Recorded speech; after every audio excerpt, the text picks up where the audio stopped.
welcome Justice K. N. Basha, former Judge, Madras High Court. Sir, I request you to kindly address the gathering. My most respected Honorable Justice Dr. S. Mohan, former Judge, Supreme Court of India. My affectionate brothers, Honorable Justice Dr. T. N. Valyanayakam, Honorable Justice S. K. Krishnan.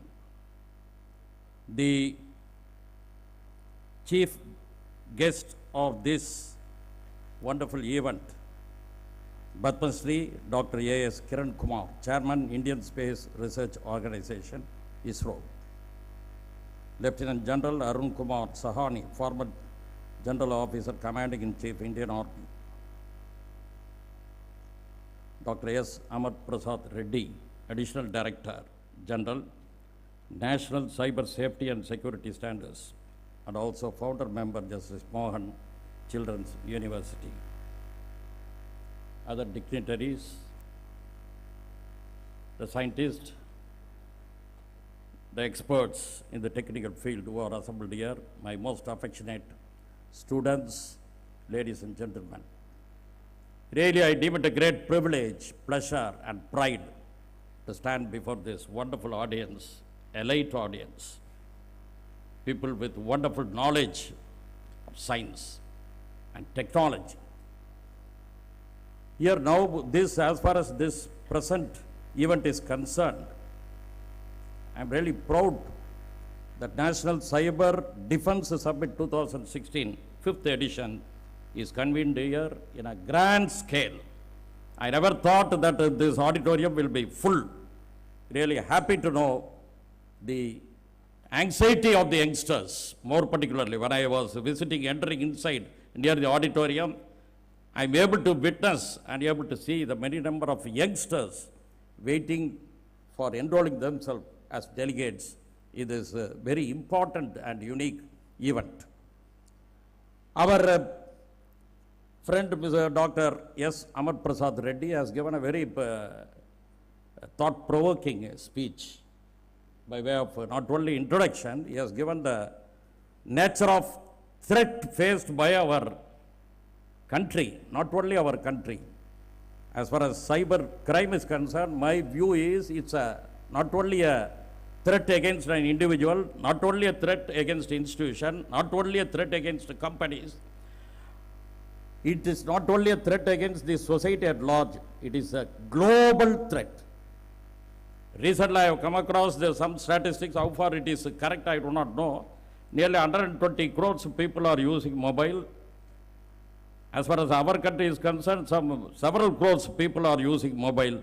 Everyone is having mobile. Everywhere we can see the people walking in the street, crossing the road, coming from the college, coming from the institution, coming from the offices. They are always seemed with mobile phone in their ear. They are not even watching who is coming opposite side, whether they are crossing the road or crossing the railway line. They forget the entire world. Their concentration is mainly on the phone. And over and above, most of them, the large percentage of mobile phone users are having internet connection.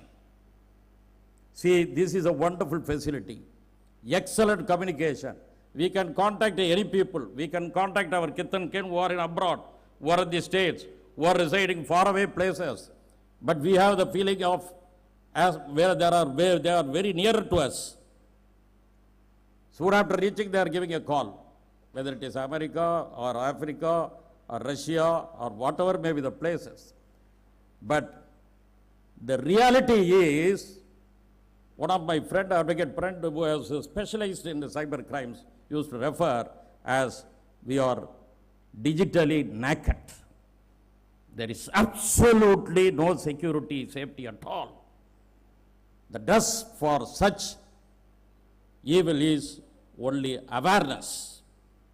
The task is taken over by this wonderful organization with young, energetic and dynamic people like Dr. Amar Prasad Reddy and his colleagues, Khalil Raj and several other people, Rajesh. I am seeing all young minds. They are concentrating They are devoting their time, they have dedicated their precious time for this wonderful service. How to combat this problem? We do not know. So every day some problem coming. About 3-4 months back, one of my close friends' daughter received some communication. Believing that communication, she has given the account number, this number, that number, credit card number, ATM number, everything. See, the communication is also helpful, at the same time it is also very, very dangerous. By way of a blessing in disguise, due to one facility available provided by the bank, within a period of half an hour or 1 hour, she has received the messages, withdrawal of amount, 15,000, 10,000, like that. It went up to 35,000. She became vigilant and given a complaint to the bank and stopped.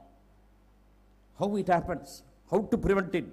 Who is the culprit behind this evil task?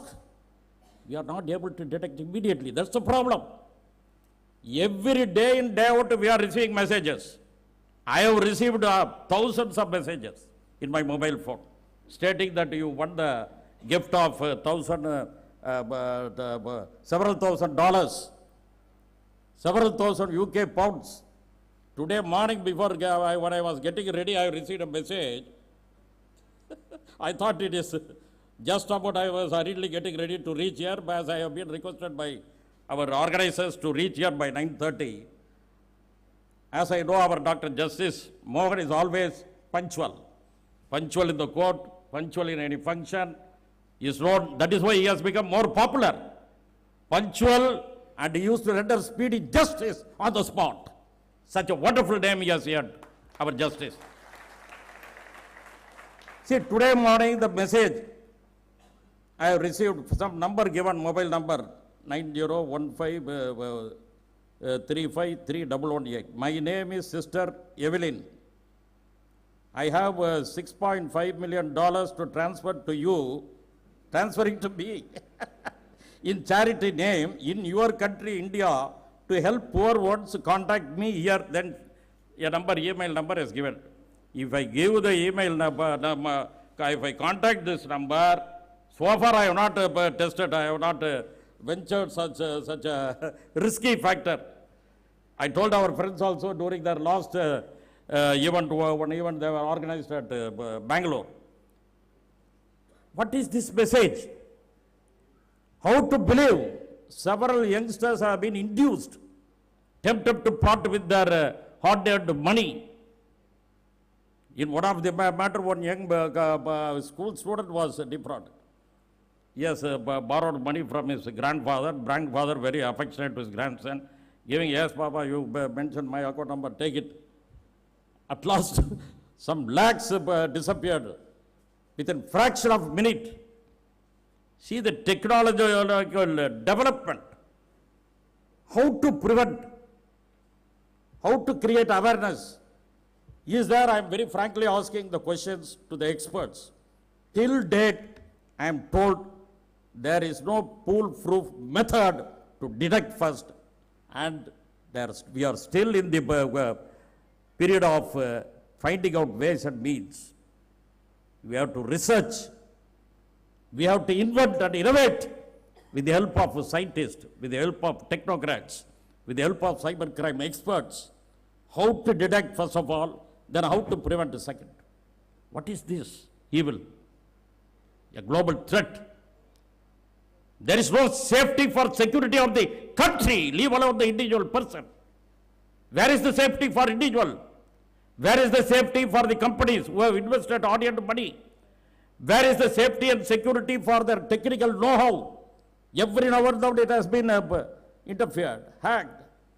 Technological theft is going on. People starting everything. A leading company, a consumer product company, has started convening seminars and meetings to the young generation, to the school students and college students, stating several crores of their commodities, articles have been counterfeited. Same type of products available, using the brand name, popular name of several products. Hindustan Unilever, they have organized. When I was attending one intellectual property rights conference, I am told by their advocate. Then he showed me the materials. They want to create awareness starting from the young minds. The reports are very serious. Only the youngsters are the worst people affected. The elders are more vigilant. Cyber crime hit half of India's net users, says a study. A paper publication report. Nearly half of India's internet using population has been affected by cyber crime during the past year, with each person losing over 16,500 on an average. As a result, says a report released by security services firm Norton. In the past year, 48% of India's online population, or approximately 113 million Indians, were affected by online crime. Despite the threat of cyber crime in India, it has not led to widespread adoption of simple protection measures to safeguard information online, with almost 1 in 4 Indians sharing passwords as a common practice. They say, please don't exchange your passwords. People, in order to create awareness, requesting our youngsters, particularly the younger generation, don't publish your photographs. Don't give your personal details in the Facebook or in the internet to other things, WhatsApp. There are several. See, the development is helpful on one side, but it is worst evil factor on the other side. In many matters, communication is very, very helpful. We can get any material immediately within seconds. I have been invited to participate in a biotechnology seminar at Vaishnava College about 2 years back. I told them, why you people are inviting me? I have not at all studied biotechnology. I am a BA economics graduate, and thereafter I have studied law. Then they told me, sir, you are now holding the position of Chairman Intellectual Property Appellate Tribunal. This is also intellectual property right. I was at a tremendous pressure of hearing some big matter days together. My grandson came from Singapore, a school student of 8th standard. I told him, just in a lighter vein, why don't you help me for getting some material in this topic? The fellow taken everything, A to Z, up to the latest development of gene biotechnology, the invention, the innovation, with all the materials, 5 pages, he has pinned up and given to me. Night I just rested through and went there and told them this is the position. So warning signal has given. So this is not the time for me to take more time, but my only submission for this wonderful audience is we have to find out ways and means. Government also taking several measures. Those measures should be implemented. More particularly, we must have a robust cyber security law of India. It's a need of the hour. With this, I would like to conclude my speech. I don't want to take the precious time of others. Thank you very much for giving me this wonderful opportunity.